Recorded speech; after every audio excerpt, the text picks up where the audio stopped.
First time candidate, Walt Nichols.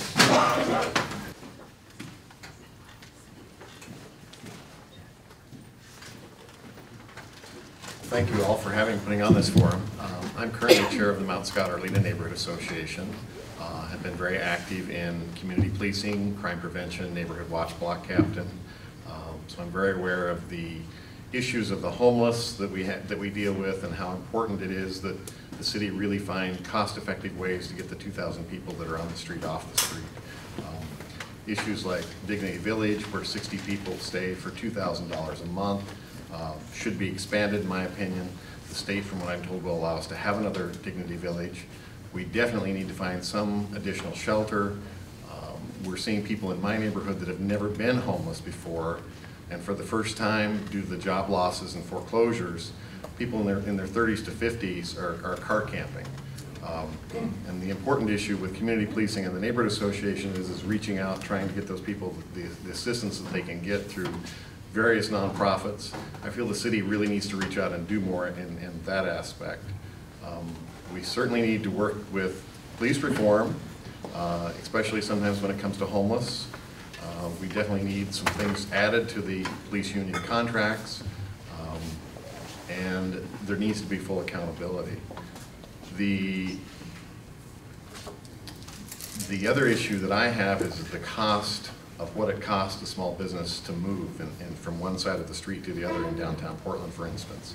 I keep hearing this story, and I've been told it's true, that there was a pizza parlor that wanted to move across the street, and because it was a change of occupancy for this pizza parlor, it was like $40,000 for them to move across. So we lost that business. Those issues need to be addressed. We need to make Portland more friendly for businesses to open up and to try to get, I think that's why we have so many street carts with people on, selling restaurant stuff, is because of the cost of getting in. And our city council continues to say that they're business friendly, but then when you really look at the dollars that it's costing to get in before they even open up, that's a lot of people that are out of business before they get started. The other thing that needs to be addressed is livability issues. Funding the Bureau of Developmental Services, so that if you have a neighbor that's turned your property next door to you into a giant landfill, when you call and complain, that agency is funded, and stop this business of where it's funded by the permit process. We have a lot of things that are being done that aren't feasible dollar-wise when you look at the overall cost, and I think we need to really kind of reassess where we're headed. The three big issues in my neighborhood with the neighborhood association is the homeless issue, the prostitution issue, and I get more people that are so angry because when the Bureau of Developmental Services tell them that they don't have funding to deal with livability issues. The graffiti issue is another one that has to be addressed. There's lots of volunteer programs that are available to get people involved. We need to expand our community policing so more people are aware of it. One of the issues that I'd like to do if I get elected, because there's such a misunderstanding of how the system works, is to divide the city into 5 sections, where the mayor and all the commissioners once a month meet like our police commanders do, and they explain what the different agencies do. And then every 90 days they rotate and they get a different neighborhood or a different section of the city, so that the citizens understand how they work, and then they're given the tools with the issues that they have, and it would empower them much like your community policing and your neighborhood watch programs do.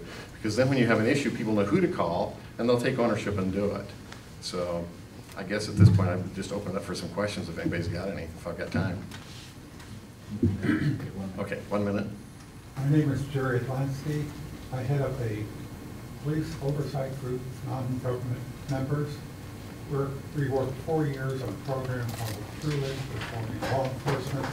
I'm asking those questions of all candidates in turn. What have you done, and what will you do to enforce this new Oregon law, Senate Bill 111, with our detached program titled Truly Reforming Law Enforcement?